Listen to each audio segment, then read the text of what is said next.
Hello, my Libra friends. This is Kristen Redmond, Astrological Intuitive, and today we are going to be going over the planetary aspects that are making up the landscape of your 2024. And 2024 is set to be a very interesting year, one of those years that you look back on because there is so much that is happening in your sign in terms of releasing old baggage and stepping into some new beginnings. You have the last part of the Libra eclipses that are happening this year, where it's been 10 years since you've had these eclipses in your sign. They bring these new beginnings and they look to say what needs to be let go of in order for these new beginnings to happen. And when I look at your overall chart, right? We have a lot that's occurring there. When I say your chart, I don't mean your birth chart. Your birth chart is specific for you, right? So where the eclipses are hitting in your chart is going to be specific for you. And of course, we're not going over this, we're going over all the Libras in general. If you do want to look at your specific chart and how it's being impacted, there's a link below for a reading with me and we can go over it. But so when we look at the chart of Libra, you start at the beginning, the ascendant, the first house. That's the house of the self. That's how the world sees you, and that's your personality, right? Libra is about fairness, balance, wanting things to be even. It's the sign of relationship. Libras have incarnated this lifetime to learn about themselves through the relationships they put themselves into. Now, on the other side of it, we have Aries, right? And Aries asks, what is best for me? Aries starts out the zodiac wheel. It's known as like the springtime. It's known as the baby, I guess, of the zodiac because it's focused on its own needs. Think of a baby, right? They're very focused on what it is that they need in the moment. Now, there's nothing selfish about that. I think conditioning throughout life teaches us that, it's wrong to put your needs first or what have you. There's some people that go to the extreme, don't get me wrong, but there's a healthy balance, right? That's where Libra comes in and it says, how much am I getting my needs met? How much am I listening and providing the needs of the other person, right? And it's all about finding that balance this lifetime. Now, you will attest that last year I'm sure challenged that dramatically, right? Dramatically, because that's when these eclipses started on that trend between the two. What do I want? Am I getting it? Basically, right? Eclipses look at the situation and they go, what needs to be let go of in order for the new to begin? And where these things happen, it happens in the spring and it happens again in the fall. And this year we have it happening on March 25th and on October 2nd, right? These are time frames when they're like billboards from the universe on what it is that needs to be let go of in order for the new to come in. These realizations that hit, billboards from the universe, I always say. Now, one of the things that have to go, let's look at it from this perspective. Wherever the eclipses are in the sky, that's where the nodes follow. North node or our true node, like I have on my channel here, that's our soul's purpose this lifetime.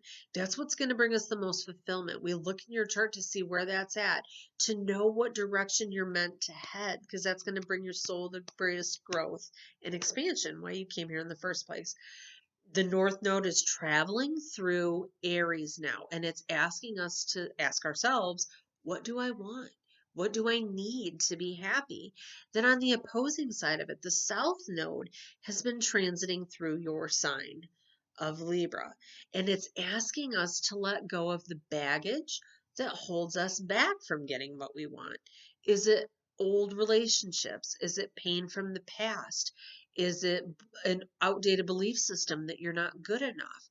All of these things are old karmic wounds that the South Node holds. And that's what the North Node's trying to get away from. That's what the True Node is trying to get away from, is all of that baggage of the past. And so we're able to really release those in these time frames even more. You're fully aware. You've been doing the work. You can feel it coming to the surface, but they really come to the surface the most in these time frames. You're ready to clear this karmic energy, right? And you're ready for the new beginnings, and that's what these eclipses bring. Now, Relationships, I tell you what, maybe we'll kind of jump into that right here, where that South Node is doing its work. This is a 20-year cycle.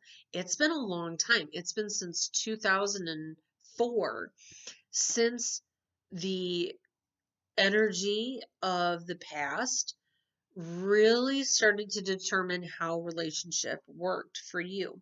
It's moving, it's leaving finally, right? We're understanding those inner workings that created this baggage and what we're ready to let go of. You're looking to the past so you can get more insights on how it's impacting you now. What is outdated? What have you outgrown? What are you ready to move past? And that's a huge thing, right? You're ready to better, you know how to better express your needs and your wants, and you're ready to get this moving. Maybe this is something you already decided on last year. Now that your ruling planet Venus is not going to be retrograde, it's been retrograde the past 2 years. So when it comes to relationship, things are not moving at the pace that you wanted. Now, this is a year where your planet doesn't retrograde. Things are going to move quick. So if you're ready to make that conversation, bring it to light, it's going to be happening, especially Mercury retrograding extra long between March 9th and April 1st. This is a definite time frame for you're looking for communications that you've had with your partner over the past, your communication style in that relationship, other relationships, and these eclipses that are happening literally at that same exact time have you focusing on yourself, your needs, and the new beginnings that are awaiting for you if you can verbalize them, right? That's the thing, right? We're going to be in Aries in that time frame, and that's when that confidence and courage rises up in you, right? To be able to state what it is that you want. And the eclipses are there to make the change happen, right? So that's definitely a huge thing. That's a huge, huge, huge thing this year. Now let's look at another area that's going to be getting very much impacted, and that's your finance sectors. That's a house of money, your second house, and your eighth house as well, too, of debts. What's going to be happening? Let's start with that one first. The eighth house deals with money that's not ours, right? That could be our partner's money, that can be um inheritance, that can be money that we owe. So that's where our debts fall into, taxes, things along those lines. It's shared resources. Now we have Jupiter continuing its leg through Taurus there this year. It's going to end midway through there. So over the past year, I can see where debts may have ballooned out of control, but you've also been aware of what needs to happen to get that knocked down. Jupiter's a planet of luck. So you may have found over the past year where before you felt very limited in these areas of debt, all of a sudden these opportunities popped up out of nowhere and they were able to help you start chipping away at that debt to get back onto square ground. That's going to continue throughout the remainder of this year. So look for those little lucky breaks. Also, because it does have to do with lending, you will find that getting a loan, it may be for a better interest rate than you expect, could happen before May when June leaves, or June, when Jupiter leaves Taurus and moves into Gemini. When it does that, it's going to be moving into your ninth house, which is really expanding you. It's growing you, and that's also a great sign for traveling more this year as well too. Maybe you got those debts under control and some extra money comes in, you're able to travel a little bit more too. And with that, it's also the house of higher learning, so you may find that you're taking additional classes, traveling for seminars, things along those lines that really are growing you and gaining your wisdom. But so, especially when Jupiter and Uranus align April 19th, you've got Jupiter, the planet of luck, and you've got Uranus, the planet of unexpected things, right? Uranus has already been traveling through that eighth house of yours that deals with debt. So that debt may have come on very unexpectedly to begin with, right? This is a huge, huge thing in this lifetime for you.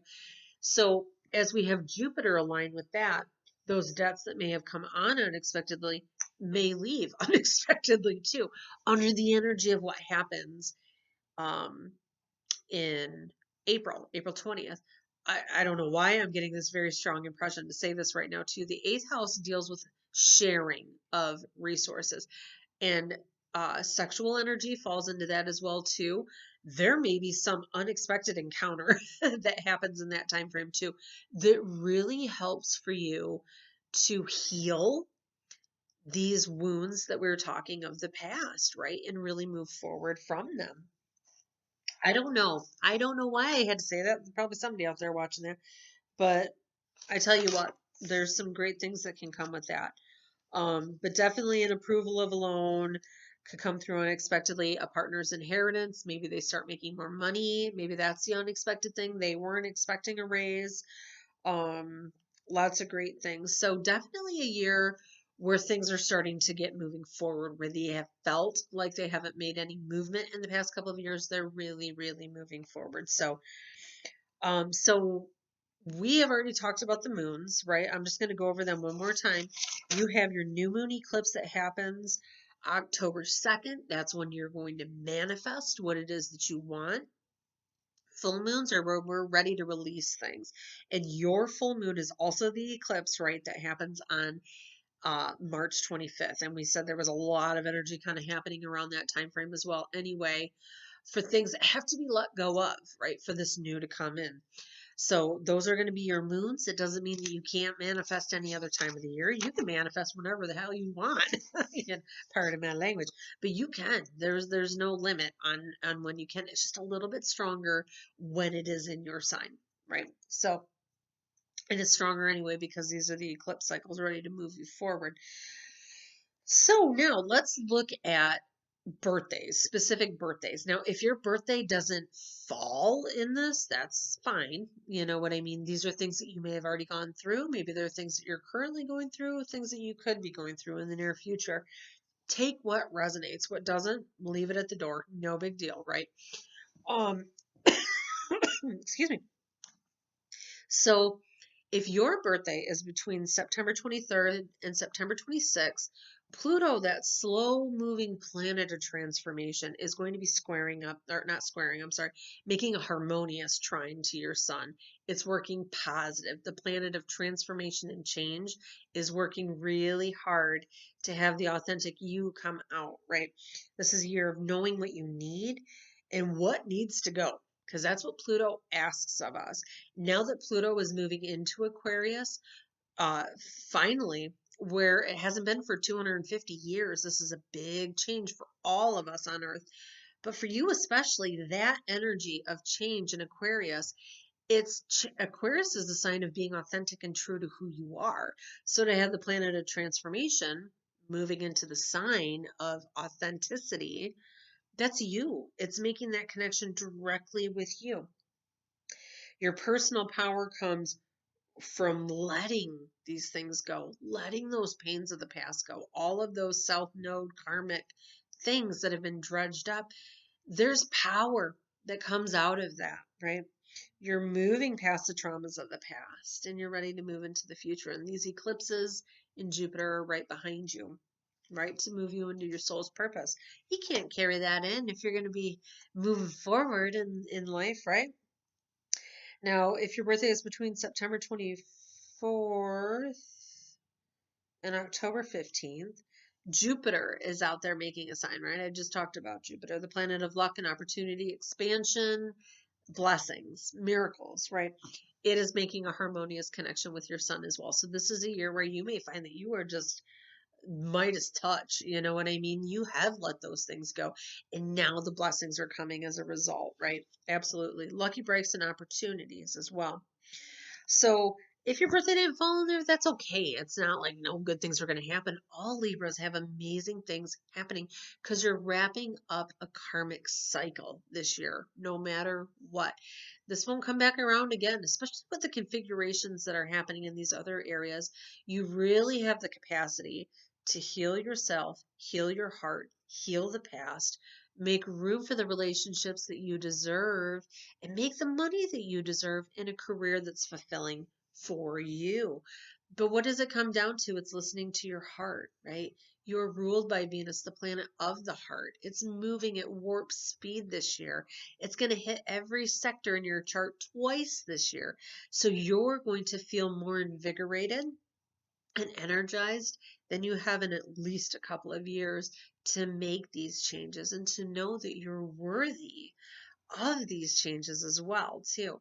You're going to learn your value, what you deserve, and what needs to be let go of to get that. So, my Libra friends, thank you so much for watching and have a wonderful 2024.